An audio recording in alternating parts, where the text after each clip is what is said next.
नमस्ते, मैं एडवोकेट पूजा भदौतिया फिर से आपके लिए एक बहुत महत्वपूर्ण रूलिंग लेकर आई हूँ कोर्ट से रिलेटेड। यानी कि यह हमारा मैटर है उच्च न्यायालय का, जो कि हमारे लिए जानकारी में होना बहुत ज़रूरी है। मैटर है पति पत्नी से संबंधित।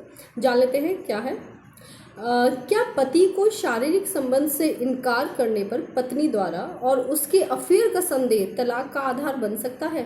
देखिए, सबसे पहले मैं एक छोटी सी आपसे कन्वर्सेशन करना चाहती हूँ कि हमारे कानून में पत्नी को बहुत राइट्स मिले हुए हैं, यानी कि महिलाओं को बहुत राइट्स मिले हुए हैं अपने आप को विक्टिम साबित करने के।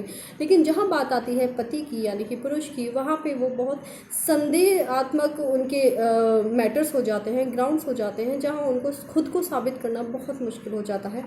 जहाँ पर कहीं ना कहीं मैं देख रही हूँ, क्योंकि मैं डेली लीगल अफेयर्स पढ़ती रहती हूँ, प्लस जजमेंट्स बहुत सारे पढ़ती हूँ जो आपके अपडेटेड होते हैं, लेटेस्ट होते हैं, तो उनमें मुझे कहीं ना कहीं मिल रहा है कि हमारी उच्च न्यायालय और सर्वोच्च न्यायालय जो है वो अगर हमारे कानून में कहीं धाराओं में पुरुष को एक डायरेक्ट फेवरिज्म नहीं मिला है, तो वो अपने जजमेंट्स में इंटरप्रिटेशन कर करके उनमें कहीं ना कहीं उनको राहत देने की कोशिश कर रहे हैं। और ये एक अच्छी पहल है, क्योंकि ज़रूरी नहीं है कि हमेशा और हर मैटर में महिला ही विक्टिम हो।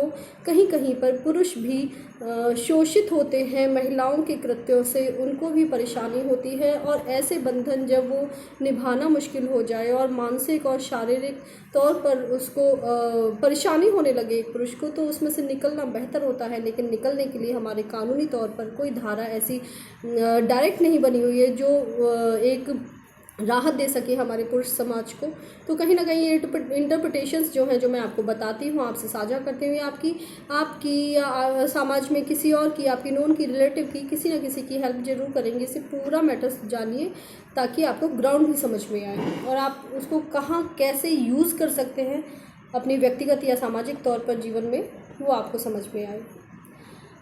क्या पति को शारीरिक संबंध से इनकार करना पत्नी द्वारा और उसके अफेयर का संदेह तलाक का आधार हो सकता है? पत्नी के दावे क्या थे इस मैटर में, वो जान लेते हैं। महिला ने अपनी याचिका में निम्न बातें कही, यानी कि उसके ससुराल वालों ने उसे परेशान किया था, ये कहना था पत्नी का। और साथ में वह अभी भी अपने पति से प्यार करती है, वह विवाह को समाप्त नहीं करना चाहती है और उसने 1 लाख रुपए मासिक भरण पोषण की मांग भी की। जब वो अपने विवाह को समाप्त ही नहीं करना चाहती है, तो वो अलग से भरण पोषण की मांग क्यों कर रही है? अपने पति के साथ में रहते हुए चीज़ों को शॉर्ट आउट करते हुए और अलग से भरण पोषण नहीं मांगना चाहिए। अदालत ने अवलोकन किया, महिला का पति के कर्मचारियों के साथ व्यवहार निश्चित रूप से उसे पीड़ा पहुंचाने वाला था। ये देखा गया अवलोकन करने के बाद में। उसके दोस्तों के सामने पति का अपमान करना भी क्रूरता है, ये बोला गया न्यायालय के द्वारा। यानी कि वो अपने पति का अपमान पति के दोस्तों के सामने करती थी, इसको भी क्रूरता की श्रेणी में रखा है न्यायालय ने। और न्यायालय ने बोला कि पति की विशेष रूप से विकलांग बहन के साथ महिला का उदासीन व्यवहार भी पति और उसके परिवार को पीड़ा पहुंचाने वाला था। बिल्कुल सही है। इसमें हाई कोर्ट का अहम फैसला आया।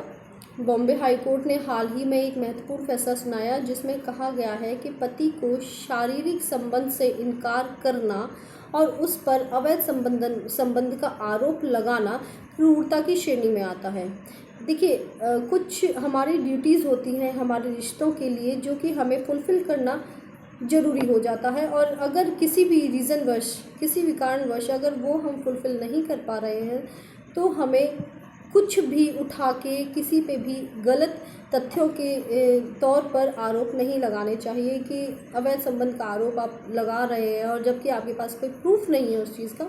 तो ये भी माननीय न्यायालय के अनुसार क्रूरता की श्रेणी में आया है। न्यायाधीशों का अंतिम निर्णय क्या था इसमें, ये जान लेते हैं। जस्टिस रेवती मोहिते देरे और नीला गोखले की खंडपीठ ने कहा कि महिला का आचरण उसके पति के प्रति क्रूरता माना जा सकता है। हमारा जो धारा हमारी आईपीसी की 498A है, उसमें क्रूरता की परिभाषा दी गई है, जिसमें कि महिला के साथ हुई क्रूरता की परिभाषा दी गई है उसके पति और ससुराल जनों द्वारा। लेकिन हमारे पूरे आईपीसी एक्ट में कहीं भी पुरुष के लिए पुरुष के साथ हुई क्रूरता जो कि उसकी पत्नी के द्वारा या उसके ससुरालजनों के द्वारा हुई हो, उसकी कोई परिभाषा या कोई पनिशमेंट या कोई मतलब एक एक्सप्लेनेशन कुछ भी नहीं दिया गया है, उससे रिलेटेड कोई धारा नहीं है। तो वो कहीं ना कहीं इंटरप्रिटेशन में लाने की कोशिश कर रहे हैं हमारे न्यायालय की, कहीं ना कहीं उसको भी जोड़ा जाए।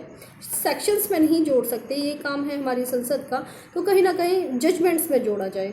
तो उसी को ध्यान में रखते हुए इस खंडपीठ ने कहा कि महिला का आचरण उसके पति के प्रति क्रूरता माना जा सकता है, यानी कि सिर्फ ये नहीं हम मान सकते कि महिला के साथ क्रूरता हुई है, कहीं ना कहीं किसी न किसी मैटर में पुरुष के साथ भी क्रूरता हो सकती है, ये माना जा सकता है। अदालत ने महिला की याचिका को खारिज करते हुए कहा कि दंपति के बीच विवाह बिना किसी सुधार की संभावना के टूट चुका है।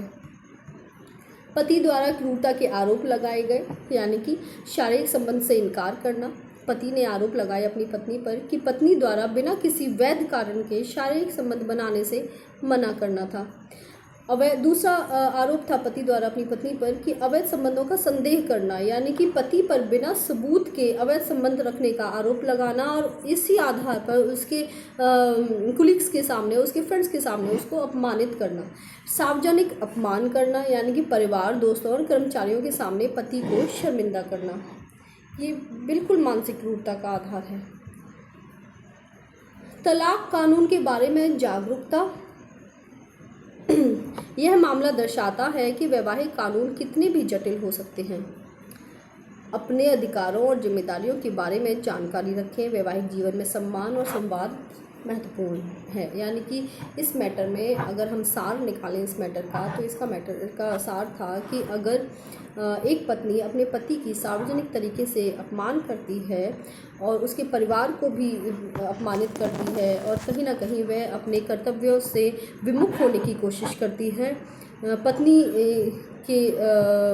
पत्नी से रिलेटेड जो कर्तव्य होते हैं उनसे विमुख होने की कोशिश करती है और उस पर बिना किसी प्रूफ के गलत आरोप लगाकर संदेह करती है, उसके चरित्र पर कोई गलत आरोप लगाती है, तो ये क्रूरता की श्रेणी में आएगा। अगर ऐसा किसी आपके नोन में या रिलेटिव में या समाज में किसी के भी साथ अगर ऐसा हो रहा है, तो आप इसको क्रूरता का आधार बना सकते हैं। ये क्रूरता की श्रेणी में आता है, ये कहना है हमारा माननीय न्यायालय का, उच्च न्यायालय का, और इसके आधार पर आप तलाक की अर्जी दे सकते हैं, जो कि हमने अपने आईपीसी धाराओं में देखा है कि आप अगर तलाक लेना चाहते हैं तो क्रूरता 498 के अंतर्गत आप आधार बना लेते हैं क्रूरता का और आसानी से महिलाओं को तलाक की अर्जी वो डाल सकते हैं। लेकिन पति को जहां तलाक लेने पर मजबूर हो जाए एक पति यानी कि पुरुष, उसके साथ इतना गलत हो, तो उसके लिए कोई प्रावधान सीधे नहीं है हमारे कानून में।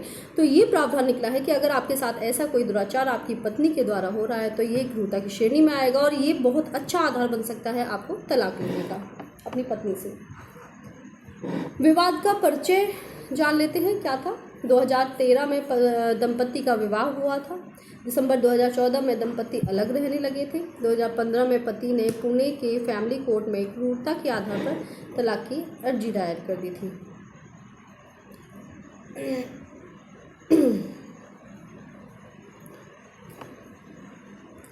ये मैटर था इस दंपति का जिसमें यह महत्वपूर्ण फैसला सुनाया गया है। आपका इसमें क्या विचार है? क्या यह ऐसा इंटरप्रिटेशन होना आज के समाज में जो क्रूरता पत्नियों के द्वारा, महिलाओं के द्वारा पुरुषों के संबंध में या पतियों के संबंध में बढ़ती जा रही है, उनको देखते हुए न्यायालय का क्या यह इंटरप्रिटेशन सही है? क्या आपकी इसमें क्या राय है या आपकी कुछ और राय है? आप फेवरिस्ट में नहीं या अगेंस्ट में अगर आपकी कोई राय है तो कमेंट बॉक्स में ज़रूर रखें, अपने विचारों को साझा करें ताकि समाज में एक दूसरे से आपके विचार साझा हो सके और मुझे भी एक नॉलेज, एक आंकड़ा मिल सके कि समाज में आप लोगों के क्या विचार हैं, हमारा समाज किस तरफ जा रहा है। और ज़्यादा से ज़्यादा मेरी वीडियोस को आप शेयर करें ताकि किसी ना किसी के काम ज़रूर आए। मेरी एक छोटी सी पहल है, सामाजिक तौर पर मैं कोशिश कर रही हूँ कि आपको एक ग्राउंड लेवल की नॉलेज, लीगल नॉलेज होनी चाहिए, जिसके लिए मैं आप हमारे समाज में जो मेन टॉपिक हैं, हॉट टॉपिक्स हैं, उन पर कहीं ना कहीं मैं डिसीजंस लेकर आती हूँ, जजमेंट्स लेकर आती हूँ सुप्रीम कोर्ट के और मेन हाई कोर्ट्स के, ताकि आपके सामने अगर ऐसी कोई भी मामला आपके सामने आता है तो आप दृढ़ता से उसका सामना कर सके एक प्रूफ के साथ में कि हमारे माननीय न्यायालय द्वारा भी यही कहा गया है, उसके साथ में आप अपना विवेक ना खोएं, किसी भी गलत और गंभीर सिचुएशन में आप उसका सामना कर सकें। मेरी पहल आपको कैसी लगी कमेंट बॉक्स में ज़रूर बताएं, पूरा वीडियो देखें। उसके बाद भी अगर इससे संबंधित जो मैं वीडियोज़ बनाती हूँ उस पर्टिकुलर वीडियो से संबंधित कोई सवाल रह जाता है आपके मन में तो आप कमेंट बॉक्स में ज़रूर लिखें। मुझे जैसे ही वक्त मिलेगा मैं उसका जवाब देने की पूरी कोशिश करूँगी। वीडियोज़ को ज़्यादा से ज़्यादा शेयर करें, पसंद आई तो लाइक करें और चैनल को सब्सक्राइब करें ताकि मेरे नॉलेजेबल और इम्पोर्टेंट वीडियोज़ आपको टाइम टू टाइम मिलते रहें। जैसे मैं अपलोड करूँ आपको तुरंत मिल जाएं।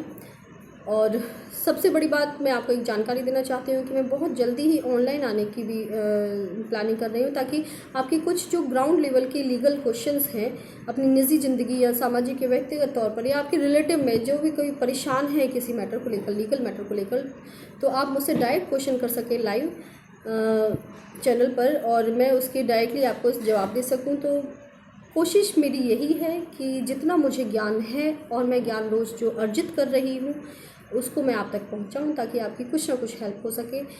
मेरा इसमें सहयोग करें, ज़्यादा से ज़्यादा वीडियोस को शेयर करें, लाइक करें, कमेंट्स करें, अपने विचार रखें, अपने क्वेश्चंस हैं उनको भी ज़रूर पूछें, बेझिझक पूछें और सब्सक्राइब करें मेरे चैनल को। धन्यवाद।